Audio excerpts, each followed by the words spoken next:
10 سالہ لڑکی ہوٹل سے چوری کرتے ہوئے پکڑی گئی۔ بھوکی تھی، کانپ رہی تھی۔ ہوٹل والے تھانے لے جا رہے تھے تو ایک بڑے بزنس مین نے مینیجر سے بات کر کے اسے چھڑوایا اور اسے کھانا کھلانے کے بعد اسے ایک چھوٹی سی اسٹیشنری شاپ کھول کر دی اور چلا گیا۔ 20 سال بعد وہی بزنس مین شدید بیمار پڑ گیا۔ شہر کے بڑے بڑے ڈاکٹر جواب دے گئے۔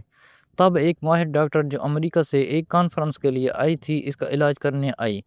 جب اس نے ماسک اتارا تو وہ 10 سالہ میلے کچالے بچی جو سوکھ کر ہڈیوں کا ڈھانچہ بن چکی تھی۔ اس کی آنکھیں باہر کو ابھری ہوئی تھیں اور کپڑے جگہ جگہ سے پھٹے ہوئے تھے۔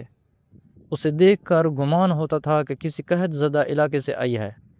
وہ نہ جانے کب سے ہوٹل کے باہر کھڑی ہوئی تھی کہ شاید کوئی اللہ کا بندہ اس کی حالت پر رحم کھا کر اسے کھانا دے دے، یا ہوٹل والا بچہ کچھ کھانا پھینکے تو وہ اٹھا کر کھا لے اور گھر بھی لے جائے۔ ہوٹل کے پچھلے حصے میں کچن سے اٹھتی ہوئی تیز خوشبوؤں نے اس 10 سالہ لڑکی کی بھوک، اور وہ دروازے کے قریب کھڑی تھی۔ بازو اتنے کمزور کہ ہڈیوں کے ابھار صاف نظر آتے تھے۔ آنکھوں کے نیچے گہرے سیاہ حلقے تھے جیسے کئی راتوں کی بھوک نے نیند چرا لی ہو۔ اس نے بار بار اندر جھانک کر دیکھا جہاں میزوں پر آدھی پلیٹیں بچے ہوئے نان اور سالن رکھے تھے۔ اس کے منہ میں پانی آ رہا تھا مگر دل میں ڈر بھی تھا۔ ہاتھ کانپ رہے تھے مگر بھوک اس ڈر سے بڑی ہو چکی تھی۔ اس کے دل میں خیال آ رہا تھا کہ ہم نے والے کے لیے ترس رہے ہیں اور لوگ کھانے کی بے حرمتی کر رہے ہیں۔ پلیٹوں پر آدھے سے زیادہ کھانا بچا ہوا تھا۔ وہ ایسا سے اندر داخل ہوئی۔ ایک خالی میز پر پڑی روٹی پر اس کی نظر جم گئی۔ روٹی ٹھنڈی تھی مگر اس لمحے وہ اسے سب سے بڑی نعمت لگ رہی تھی۔ اس نے جیسے ہی ہاتھ بڑھایا پیچھے سے ایک سخت آواز آئی، اوئے کیا کر رہی ہو یہاں؟ وہ چونک گئی۔ روٹی اس کے ہاتھ سے گر گئی۔ جسم خوف کے باعث کانپنے لگا۔ ہوٹل کے 2 ملازم اس کی طرف بڑھے۔ ایک نے اس کا بازو پکڑا اتنی زور سے کہ وہ سسک اٹھی۔ چورنی روز آتی ہو تم جیسی، ابھی مینیجر کو میں بلاتا ہوں۔ وہ بولنا چاہتی تھی، کہنا چاہتی تھی کہ وہ چور نہیں بس بھوکی ہوں، مگر زبان ساتھ نہیں دے رہی تھی۔ آنکھوں سے آنسو بہنے لگے۔ اس کے پیٹ میں کئی دن سے ٹھیک سے کچھ نہیں گیا تھا۔ ماں اور چھوٹے بھائی کے ساتھ ایک کچی جھونپڑی میں رہتی تھی۔ کبھی کچرے سے کچھ مل جاتا تو کھا لیتی، کبھی پورا دن یوں ہی گزر جاتا۔ آج صبح سے اس نے صرف نلکے سے پانی پیا تھا۔ خالی پیٹ پانی پینا بھی اسے تکلیف دے رہا تھا۔ ویٹر نے مینیجر کو بلایا۔ مینیجر غصے سے آیا، ایک نظر اس بچی پر ڈالی اور سختی سے بولا، پولیس کے پاس لے چلو اس کو۔ یہ سن کر اس کے قدموں تلے زمین نکل گئی۔ اس کے لیے پولیس لفظ ہی دہشت ناک تھا۔ وہ رونے لگی، ہاتھ جوڑنے لگی، مجھے چھوڑ دو، بھوکی ہوں۔ اس کی آواز اتنی کمزور تھی کہ صحیح سے کسی کو سنائی نہیں دے رہی تھی۔ اسی لمحے ہوٹل کے اندر داخل ہونے والا ایک شخص یہ منظر دیکھ کر رک گیا۔ صاف ستھرا سوٹ بوٹ پہنے ہوئے تھا۔ اس نے مینیجر سے پوچھا، کیا ہوا ہے؟ مینیجر نے جلدی سے سارا قصہ سنا دیا۔ وہ شخص لڑکی کی طرف دیکھنے لگا۔ وہ اسے چور نہیں لگی، وہ تو بس حالات اور بھوک کی ماری بچی تھی جس کی آنکھوں میں شرمندگی اور خوف تھا، کوئی چالاکی نہیں۔ اس نے آہستہ سے کہا، اسے چھوڑ دیں۔ مینیجر نے حیرانی سے دیکھا، پھر پورا سر، یہ چورنی ہے، اسے چوری کی ہے۔ اگر آج اس کو نہیں روکا تو کل یہ دوسری چیزیں چرائے گی۔ ان کو بس چوری کی عادت پڑ گئی ہے، یا یہ بھیک مانگتے رہتے ہیں یا پھر یہ چوری کرتے ہیں۔ ان کو ایک بار سبق سکھانا ضروری ہے۔ مینیجر اپنی دھن میں بول رہا تھا جبکہ اس شخص نے مینیجر کو اپنی آنکھوں اور ہاتھ سے خاموش رہنے کا اشارہ کیا تو مینیجر لڑکی کا ہاتھ چھوڑ کر پیچھے ہٹ گیا، جبکہ وہ بچی روتی ہوئی اپنا ہاتھ دوسرے ہاتھ سے سہلانے لگی جہاں زور سے پکڑنے کی وجہ سے ہاتھ لال ہو رہا تھا۔ وہ مہربان شخص لڑکی کے قریب آیا، جھکا اور نرمی سے بولا، ڈرو مت۔ لڑکی اس کی طرف دیکھ رہی تھی جیسے پہلی بار کسی نے اسے انسان سمجھ کر دیکھا ہو۔ اس نے دونوں ہاتھ باندھ کر کہا، شکریہ سر جی۔ وہ شخص اسے اپنے ساتھ لے گیا۔ اسے کرسی پر بیٹھنے کا کہا تو وہ ڈرتی ڈرتی سب سے نظریں چراتی بیٹھ گئی۔ زاہد صاحب نے سے بٹھا کر کھانا منگوایا گیا۔ وہ پلیٹ دیکھ کر پہلے تو ہاتھ نہیں بڑھا سکی جیسے یقین نہ آ رہا ہو۔ پھر اس نے روٹی توڑی، آہستہ آہستہ کھانے لگی، آنسو اب بھی بہہ رہے تھے۔ وہ شخص خاموشی سے اسے دیکھتا رہا۔ کھانے کے بعد اس نے اس سے پوچھا کہ وہ کہاں رہتی ہے، کیا کرتی ہے۔ لڑکی نے ٹوٹے پھوٹے لفظوں میں اپنی زندگی بتا دی۔ زاہد صاحب ہمدرد انسان تھے۔ پیسے نے بھی ان کا دل سخت نہیں کیا تھا کیونکہ وہ بھی ایک غریب گھر سے اٹھ کر آئے تھے اور اپنی محنت کے بلبوتے پر آج اس مقام پر پہنچے تھے۔ انہیں احساس تھا کہ بھوک کتنی ظالم چیز ہوتی ہے۔ جب بچی نے پیٹ بھر کر کھانا کھایا تو زاہد صاحب نے اسے گھر کے لیے بھی کھانا پیک کر کے دیا۔ اور لڑکی سے کہا کل شام کو مجھے اسی ہوٹل کے باہر ملنا۔ بچی نے خوشی خوشی سر ہلایا، پیٹ بھر چکا تھا، بچی چہرے پر مسکراہٹ واپس آ گئی تھی اور بھاگتی ہوئی کچی آبادیوں کی طرف نکل گئی۔ اگلے روز وہ زاہد صاحب کے پہنچنے سے پہلے وہ بچی اپنی ماں اور بھائی کے ساتھ کھڑی تھی۔ جب زاہد صاحب گاڑی سے اتر کر ان کے قریب آئے تو بچی نے ماں سے کہا، ماں یہی ہے وہ جنہوں نے کھانا دیا تھا۔ اس کی ماں ایک دم زاہد صاحب کے پاؤں پڑ گئی، صاحب آپ کا شکریہ، آپ نے میری بچی کو پولیس سے بچایا، کھانا بھی لے کر دیا۔ زاہد صاحب 2 قدم پیچھے ہٹ گئے اور ہاتھوں سے پکڑ کر مائی کو اٹھایا۔ مائی ایسا مت کرو، میں نے کوئی اتنا بڑا کام نہیں کیا، بس کھانا ہی تو کھلایا تھا۔ مائی بولی، صاحب کھانا ہی تو غریب کی کمزوری ہے۔ تب زاہد صاحب نے اس عورت کو کہا کہ میں چاہوں تو تم لوگوں کو راشن دے سکتا ہوں، کچھ پیسے دے سکتا ہوں، لیکن وہ پیسے پھر ختم ہو جائیں گے، راشن بھی ختم ہو جائے گا۔ میں چاہتا ہوں کہ میں اس بچی کو کوئی کام دلا دوں جس کی وجہ سے تم لوگ کبھی بھوکے نہ رہے ہو اور کسی کے آگے ہاتھ پھیلانے کی ضرورت نہ پڑے۔ یہ سن کر بچی، اس کی ماں بہت خوش ہوئی۔ وہ کہہ رہی تھی کہ ہم بھی چاہتے ہیں کہ ہمارے پاس کوئی کام ہو، ہمیں کسی کے آگے ہاتھ پھیلانے کی ضرورت نہ پڑے۔ آپ کو بہت بڑا احسان ہوگا اگر آپ ہماری مدد کر دیں۔ تو زاہد صاحب ان کو ایک چھوٹی سی دکان پر لے گئے جو اسٹیشنری کا تھا، جہاں ہر قسم کی اسٹیشنری تھی، بکس، پینسل، کتاب، کلرز، ہر چیز وہاں پر پہلے سے رکھی گئی تھی۔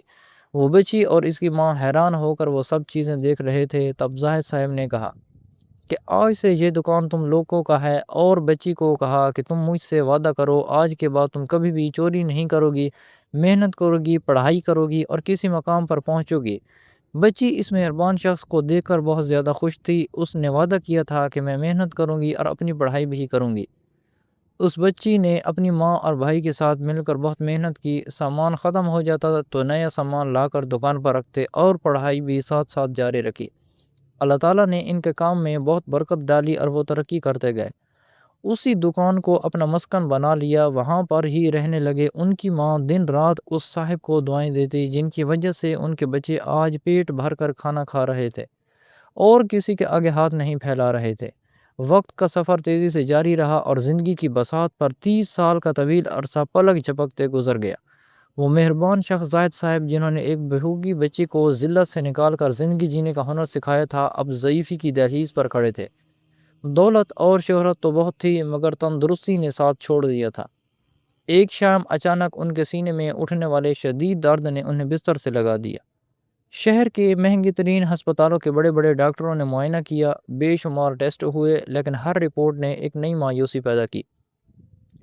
ڈاکٹروں کو کہنا تھا کہ مرض جڑوں تک پھیل چکا ہے اور اب کوئی معجزہ ہی انہیں بچا سکتا ہے۔ ان کی حالت دن بدن بگڑتی چلی گئی۔ چہرہ جو کبھی رعب اور تمکنت کا آئینہ دار تھا، اب زرد پڑ چکا تھا اور آنکھیں اندر کو دھنس گئی تھیں۔ ایک ایسا وقت آ گیا جب ملک کے مایہ ناز معالجین نے بھی ہاتھ کھڑے کر دیے اور گھر والوں کو کسی انہونی کے لیے تیار رہنے کا مشورہ دے دیا۔ اسی دوران خبر ملی کہ امریکہ سے ایک عالمی شہرت یافتہ ماہر امراض قلب و کارڈیالوجسٹ ایک بین الاقوامی کانفرنس کے سلسلے میں شہر آئی ہوئی ہے۔ زاہد صاحب کے بیٹوں نے آخری امید کے طور پر ان سے رابطہ کیا۔ وہ ڈاکٹر جو اپنی مہارت اور انسانیت پسندی کے لیے دنیا بھر میں جانی جاتی تھیں، تمام مصروفیات چھوڑ کر کے اس بوڑھے بزنس مین کا کیس دیکھنے ہسپتال پہنچ گئی اور فوری آپریشن کا کہا۔ آپریشن تھیٹر کے باہر خاموشی کا راج تھا اور اندر وہ ڈاکٹر اپنی پوری ٹیم کے ساتھ کئی گھنٹوں سے اپنا فرض نبھا رہی تھی۔ کئی گھنٹوں کی طویل جدوجہد کے بعد جب وہ باہر آئیں تو ان کے ماتھے پر پسینے کی بوندیں تھیں مگر آنکھوں میں ایک عجیب سی چمک تھی۔ انہوں نے زاہد صاحب کے اہل خانہ کو تسلی دی کہ آپریشن کامیاب رہا اور اب خطرے کی کوئی بات نہیں۔ اس دوران روز وہ اس بزرگ کے کمرے میں تازہ پھول رکھ جاتی، اس کی خیریت پوچھتی۔ سب حیران تھے کہ ڈاکٹر صاحب کیوں اس مریض کو اتنا زیادہ خیال رکھ رہے ہیں۔ کچھ دن بعد جب زاہد صاحب کو ہوش آیا اور ان کی طبیعت سنبھلنے لگی تو انہوں نے خواہش ظاہر کی کہ وہ اس مسیح سے ملنا چاہتے ہیں جس نے انہیں موت کے منہ سے نکالا ہے۔ وہ ڈاکٹر جب کمرے میں داخل ہوئی تو اس نے سفید لباس پہنا ہوا تھا اور چہرے پر سرجیکل ماسک تھا۔ اس نے نہایت احترام سے زاہد صاحب کی نبض چیک کی اور ان کی خیریت دریافت کی۔ زاہد صاحب نے کمزور آواز میں شکریہ ادا کرتے ہوئے کہا، بیٹا تم نے مجھ پر بہت بڑا احسان کیا ہے، میں نہیں جانتا تمہارا شکریہ کیسے ادا کروں۔ ڈاکٹر خاموشی رہے، پھر اس نے آہستہ سے اپنے چہرے سے ماسک ہٹایا۔ ماسک ہٹتے ہی زاہد صاحب کی نظریں اس کے چہرے پر جم گئیں۔ سر آپ مجھے نہیں پہچانیں گے لیکن میں آپ کو کبھی نہیں بھول سکتی۔ میں وہی چورنی ہوں جسے لوگ پولیس کے حوالے کر رہے تھے اور آپ نے اسے عزت اور زندگی دی تھی۔ وہ چھوٹی سی اسٹیشنری کی دکان صرف دکان نہیں تھی، میرا مستقبل تھا۔ میں نے دن بھر اس دکان پر کام کیا اور راتوں کو انہی کتابوں کے سائے میں پڑھ کر اس مقام تک پہنچی ہوں۔ آج میں جو کچھ بھی ہوں آپ کے اس ایک نوالے اور اس ایک سہارے کی بدولت ہوں۔ زاہد صاحب کو لگا جیسے وقت ٹھہر گیا ہو۔ سامنے کھڑی پر اعتماد، خوبصورت اور مہذب ڈاکٹر کی آنکھوں میں وہی چمک تھی جو 30 سال پہلے ایک بھوکی بچی کی آنکھوں میں اس وقت آئی تھی جب اسے پہلی بار پیٹ بھر کر کھانا ملا تھا۔ زاہد صاحب کے ذہن میں یادوں کی لہریں اٹھنے لگیں، انہیں وہ میلی کچیلی 10 سالہ بچی یاد آ گئی جس کا ہاتھ ہوٹل کے مینیجر نے سختی سے پکڑ رکھا تھا۔ وہ کانپتے ہوئے ہاتھ، وہ سکسیاں اور وہ چھوٹی سی اسٹیشنری کی دکان جو انہوں نے اسے کھول کر دی تھی۔ ڈاکٹر کی آنکھوں سے آنسو ٹوٹ کر گرے اور پلکوں کو بند توڑ کر باہر آئے۔ زاہد صاحب بہت زیادہ خوش تھے کہ وہ بچی کامیاب ہوئی تھی، یقین اس نے اس کے لیے بہت محنت کی ہوگی۔ تب آج وہ ڈاکٹر زینب قریشی تھی۔ زینب نے بتایا کہ میرا بھائی بھی آپ سے ملنا چاہتا ہے، وہ بھی پڑھ لکھ کر آج ایک کامیاب انسان ہے۔ اسے ہمیشہ کہتی ہوں اس مہربان شخص کی طرح بننا، سب کی مدد کرنا، جس کی وجہ سے ہم آج اس مقام پر ہیں۔ زاہد صاحب کے بیٹوں کا سینہ بھی اس سب کے سامنے فخر سے چوڑا ہو گیا تھا کیونکہ ان کے باپ نے ان کی بہت اچھی تربیت کی تھی اور آج وہ اپنے باپ کو اپنا رول ماڈل مانتے ہیں، انہی کی نقش قدم پر چلتے ہیں۔ ان کو آج پتہ چلا تھا ان کا باپ کیوں ان کو ہر وقت نیکی کا درس دیتا تھا اور ہمیشہ کہتا تھا کسی بھی نیکی کو چھوٹا نہ سمجھے۔ زاہد صاحب نے اس کا ہاتھ اپنی جربوں زدہ ہاتھ میں رکھا اور خوشی سے مسکرائے۔ اللہ تعالیٰ نے ان کی اس چھوٹی سی نیکی کو قبول کیا تھا۔ انہیں احساس ہوا کہ نیکی کبھی ضائع نہیں ہوتی۔ 30 سال پہلے انہوں نے جو بیج ایک بنجر زمین میں بویا تھا، آج وہ ایک تناور اور پھلدار درخت بن کر ان کے سامنے کھڑا تھا اور ان کی اپنی زندگی کی حفاظت کر رہا تھا۔ کمرے میں موجود ہر شخص کی آنکھوں پر نم تھیں۔ زاہد صاحب کے دل سے صرف ایک ہی دعا نکل رہی تھی کہ انسان کا ایک چھوٹا سا ہمدردانہ عمل کسی کی پوری کائنات بدل سکتا ہے۔ وہ بچی جو کبھی روٹی کے ایک ٹکڑے کے لیے ترس رہی تھی، آج زندگی بانٹنے والی مسیحا بن چکی تھی، اور یہ وہ سب ایک مخلص احسان کا ثمر تھا جو برسوں پہلے ایک گمنام ہوٹل کے باہر کیا گیا تھا۔ اللہ کے نزدیک سب سے افضل نیکی کسی بھوکے کو کھانا کھلانا ہے۔ اگر آپ کے ارد گرد بھی بھوکے لوگ ہیں تو ان کی مدد کریں اور اب اول وقت کے لیے سامان کریں، کیونکہ یہی نیکیاں ایک دن آپ کے کام آئیں گی۔